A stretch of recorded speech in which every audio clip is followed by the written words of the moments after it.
কী অবস্থা সবার? কেমন আছেন?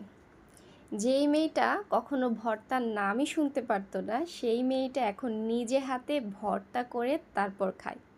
কি শুনতে খুব অবাক লাগছে না বলেন? সত্যিই কিন্তু তাই।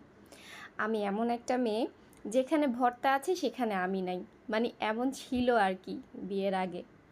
আমার সব আত্মীয়স্বজন এবং ফ্রেন্ড সার্কেল জানে আমি কিন্তু ভর্তা তেমন একটা খাই না। স্পেশালি শুটকি তো আমি ধরে ছুঁয়েও দেখি না।